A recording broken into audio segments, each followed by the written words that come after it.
코스피 하락에도 비투 증가 이유는 삼성전자 등 주요 상장사의 잇따른 어닝쇼크와 미국의 금리 인하에 대한 기대감이 후퇴하는 등의 악재로 올해 들어 코스피가 5% 넘게 하락했지만 투자자들은 코스피 상승을 기대하며 관련 상장지수 펀드, ETF에 뭉칫돈을 넣고 있는 것으로 나타났다. 특히 개인들을 중심으로 삼성전자, SK하이닉스 등 시가총액 상위 대형주의 저가 매수를 노리는 수요가 크게 늘면서 빚을 내서 국내 증시에 투자하는 신용거래용자 잔고도 빠르게 늘고 있다. 15일 한국거래소와 ETF 체크에 따르면 올해 들어 지난 12일까지 가장 자금 유입이 많았던 상위 10개 ETF 가운데 절반인 5개가 코스피 상승에 베팅하는 종목으로 나타났다. 이 기간 가장 많은 자금이 순유입된 ETF는 KODEX55 플러스 TR로 7,868억 원이 몰렸다. 코스피와 코스닥 모든 종목 중 시가총액 상위 5개 종목과 시가총액이 크면서 배당 수익률이 높은 5개 종목에 투자하는 종목으로 올해 첫 주 2에서 5일만 해도 파킹형 ETF에 밀려 자금 유입 순위 2위였지만 이후 투자가 집중되며 1위로 올라섰다. 이날 기준 구성 종목을 보면 SK하이닉스 24.10%, 삼성전자 23.60%, 네이버 10.35%, 포스코홀딩스 8.60%, 현대차 8.53%, 비중이 75%가 넘는다. 사실상 코스피 시가총액 상위 1에서 10위 중 주요 주식에 투자하는 것이다. 코스피 200 지수의 변동률을 2배로 추종하는 KODEX 레버리지에는 2,775억 원이 유입돼 같은 기간 자금 유입이 많았던 ETF 가운데 4위를 차지했다.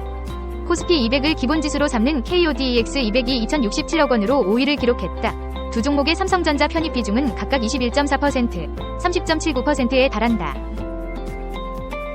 이 밖에 SK하이닉스, 삼성전자, 한미반도체, 리노공업 등 국내 반도체와 관련 소재 제조기업 주식을 골고루 담은 타이거프앤 반도체 TOP10에도 1,000여억 원이 유입됐다. 반대로 코스피가 하락할 때 수익이 나는 KODEX 인버스 유입액은 같은 기간 444억 원으로 저조했다. 코스피 상승에 베팅하는 투자는 개인들이 주도하고 있다.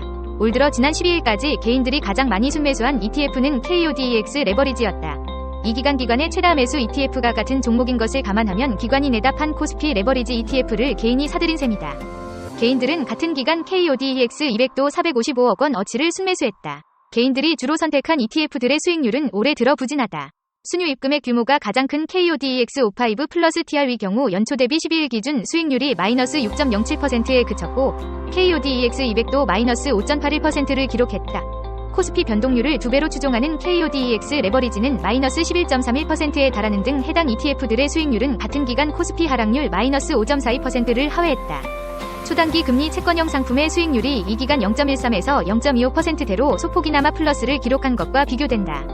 지난 12일까지 8거래일 연속 코스피가 하락할 정도로 계속된 약세장에도 불구하고 코스피가 올라야 수익이 나는 종목에 대한 투자 심리가 개인을 중심으로 강하게 이어지는 것은 코스피 대장주인 삼성전자를 필두로 코스피 상승에 대한 기대감이 커진 결과로 풀이된다. 최근 삼성전자가 발표한 지난해 영업이익은 전년보다 85% 나줄어든 6조 5,400억 원에 그쳤다. 하지만 향후 D램 판매 가격 인상에 따른 실적 개선이 예상되는 만큼 주요 증권사, 미래에셋증권 10만 5천 원와 해외투자은행, HSBC 11만 원까지 삼성전자의 목표 주가를 10만 원 넘게 제시하며 긍정적인 전망을 유지하는 상황이다. 특히 올해 들어 계속된 단기 가격 조정 덕에 코스피의 멀티플이 낮아진 점은 국내 증시에 다시 주목해야 하는 요인이 될 수 있다는 분석이 나왔다. 김대준 한국투자증권연구원은 지난 12일 기준 코스피의 12개월 선행 주가 수익 비율 은 10배를 기록했는데 과거 10년 평균보다 낮아 가격 부담이 발생하기 어렵다며 가격 측면에서 밸류 부담이 적고 이익 모멘텀이 양호한 한국 증시는 미국 금리 흔들림만 잦아진다면 다시금 회복할 가능성이 높다고 분석했다. 이경민 대신증권 연구원도 2520선까지 레벨 다운된 코스피의 추가 하락폭은 제한적이라며 당분간 2500선을 중심으로 등락을 반복하거나 기술적 반등 시도가 전개될 가능성이 높다고 전망했다. 주요 증권사에서는 단기 낙폭이 컸지만 향후 상승세가 예상돼 지금 같은 가격 조정 시 매수를 통해 비중을 확대할 만한 종목으로 공통적으로 반도체 등 정보기술, IT 업종주를 꼽았다.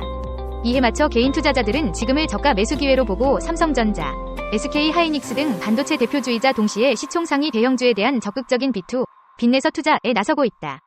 이날 금융투자협회에 따르면 지난 2일 9조 200억 원 규모였던 코스피 신용거래용자 잔고는 3일 잠깐 줄었다 이후 상승세를 지속, 12일에는 9조 6,293억 원으로 늘었다. 신용거래용자 잔액이란 개인이 신용거래로 주식에 투자한 뒤 아직 갚지 않은 금액을 말한다. 코스피 하락에 맞춰 개미들은 시총 1, 2위인 삼성전자와 SK하이닉스 비투에 집중했다. 한국거래소에 따르면 삼성전자의 신용거래용자 잔고는 지난 3일 2,610억 2,091만 원에서 7거래일째 연달아 증가해 12일에는 49.27% 늘어난 3,896억 2,383만 원을 기록했다. SK하이닉스 역시 이 기간 잔고가 500억 원 가까이 증가해 2,141억 318만 원까지 커졌다. 한편 이날 코스피는 2525.99로 전거래일 대비 0.94포인트, 0.04% 오르며 8거래일 연속 하락을 끝내고 상승세로 돌아섰다.